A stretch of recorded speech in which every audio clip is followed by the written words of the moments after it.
Essa história, como nós falamos, deixou pacientes que estavam no PA revoltados. Muitas pessoas praticamente querendo fazer justiça aí com as próprias mãos. Isso sem ter certeza do que tinha acontecido. E a pergunta que a gente faz é por quê? Quem vai nos ajudar a responder essa pergunta é a socióloga Maria Ângela Soares, que já está aqui. Boa tarde, Maria Ângela, muito obrigada pela sua presença. E o outro ponto é sobre as obrigações legais dos médicos em casos como esse. E quem está aqui é o vice-presidente da Associação Médica do Estado, o Leonardo Lessa Arantes. Boa tarde, doutor. Boa obrigada. Tarde. Doutor, eu quero que o senhor reforce justamente até o que o diretor do PA esclareceu aí, sobre como é esse procedimento que o médico precisa adotar perante situações como essa, de uma pessoa, de uma mulher, de uma criança, enfim, de qualquer pessoa que chega com hematomas, né? Mesmo na dúvida, é dessa forma que tem que ser acionar a polícia? É sim. A violência, ela está endêmica no nosso meio, né? Tanto quanto a criança, o idoso, a mulher. E muitas vezes o médico, ele está na linha de frente, ele é o primeiro a atender a vítima dessas violências. Uhum.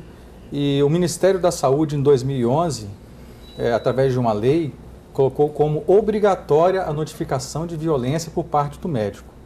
Devemos entender que o médico que está ali no PA, no pronto-socorro, ele não é um médico legista. Então, em casos de suspeita, onde ele vê uma equimose, uma mancha, uma suspeita de agressão, ele é obrigado, então, a fazer essa notificação.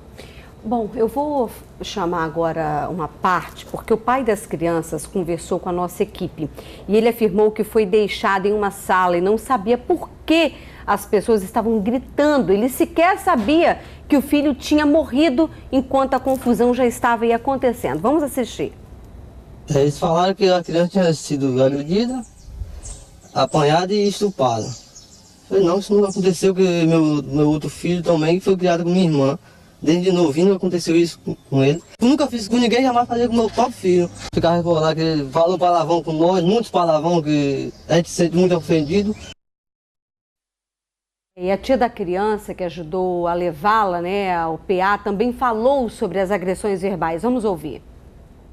Ele levou até o médico e nós ficamos sem notícia. Aí quando soube notícia pelas polícias, quando nós saímos de lá, eles não deixaram a população bater em nós. Mas eles agrediram muito com palavras. Doutor, esse procedimento, então, de deixar em um local reservado, isso está correto? Sim, o médico, quando ele recebe essa suspeita de uma violência, ele tem um dever, ele é obrigado a fazer essa notificação. Essa notificação ela é feita, então, à instituição, que tem os seus mecanismos para acolher essa suspeita, então acionar as autoridades, os delegados. Agora, doutor, é de praxe também vazar esse tipo de informação? Porque essa é uma informação confidencial lá de dentro do trabalho da equipe? O Código de Ética Médica determina o sigilo médico. Então, o médico ele está sob sigilo, essa é uma informação que não deve ser transmitida a terceiros. Agora, por outro lado, esse paciente ele é acolhido por uma equipe muito grande, outros profissionais acolhem, e essa informação, muitas vezes, ela é difícil de ser contida dentro da própria instituição. Maria Ângela, a gente está ouvindo toda, né, essa história, você como socióloga, como que você avalia esse impulso da população? O que tem acontecido com as pessoas? Bom, isso é colocado como um fenômeno contemporâneo, né, que vários pensadores estão analisando. Então, uns vão chamar a sociedade do espetáculo, a era do vazio, né? Aí tem um pensador francês, Robert Dufour, ele vai dizer, hoje vigora o divino mercado. Então, todos eles vão pensar assim, é um momento em que o senso de coletividade diminui, né? O individualismo, que é diferente do exercício da individualidade, que é legítimo, mas o individualismo é eu e eu mesma. Então, o pensamento, né, na interação, na sociabilidade, na troca, foi extinto. Hoje nós temos uma vida administrada tecnologicamente, né? Agora, Maria Ângela, você acha também que por trás dessa justificativa de fazer a justiça com as próprias mãos está também o sentimento da questão da impunidade?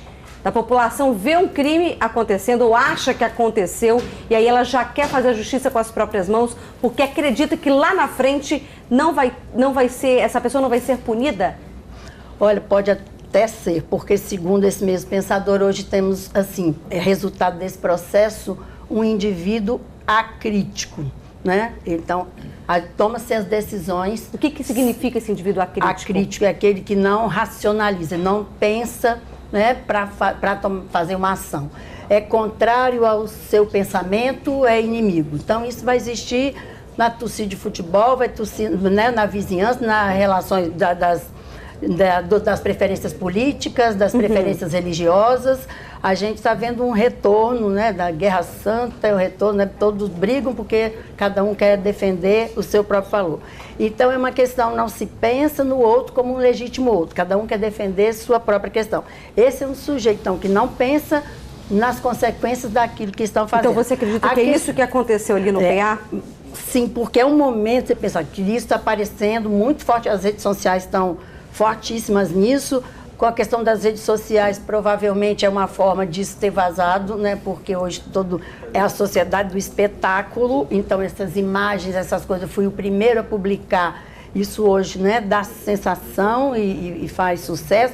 Então são questões contemporâneas. A questão da impunidade pode ser porque esse sujeito acrítico acredita que punição é a solução para a violência e para os crimes. Não pensam que muito antes da punição, até porque a punição está aí há muito tempo e nada resolveu, tem as questões que provocam esse tipo de questão e que precisam ser analisadas. A punição é quando a coisa já aconteceu e aí toda a tragédia já se formou. Precisa se pensar, né? O sujeito crítico pensa antes. Qual é a causa desse processo? Qual é a causa Porque é muito disso? difícil isso vai acontecer quando as pessoas estão com os ânimos alterados. Agora, doutor Leonardo, essa situação aí do PA, esse vazamento de informação, isso vai ser checado? Isso vai ter uma apuração para poder se dar, né, a responsabilidade a quem cabe? A apuração desse vazamento de informação cabe às autoridades policiais e também ao Conselho Regional de Medicina, que faz, então, um levantamento do que foi que aconteceu e determina, então, se houve culpa ou não do profissional. No caso, então, da Associação Médica, ela não entra nessa questão? Não. Também Punitiva, de pedir essa apuração, já que visto poderia ter causado até uma tragédia no local? A Associação Médica, ela entra como uma instituição educacional, para educar o médico, instruir o médico, mas o órgão responsável pela fiscalização e para a punição é o Conselho Regional de Medicina. Dentro disso que o senhor disse de instrução, visto esse caso, vocês vão então aproveitar esse momento, né, que foi muito ruim, para poder justamente restabelecer essa questão ética? Sim, com a parte ética é sempre reforçada em nossos profissionais. De que forma, doutor, isso vai ser feito? Através dos nossos mecanismos de divulgação, mídia, jornais, congressos, jornadas, eventos. O próprio Conselho Regional de Medicina também tem sempre feito atividades nesse sentido e levar a informação para o médico, para o profissional, e desde o acadêmico medicina, esse médico ele é acompanhado nesse sentido. Ok. Doutor Leonardo Lessa Arantes, ele que é vice-presidente, né, da Associação Médica do Espírito Santo, muito obrigada pela sua presença. Maria Ângela Soares, que é socióloga. Uma boa tarde para vocês, um excelente fim de semana. Muito obrigada pelas informações.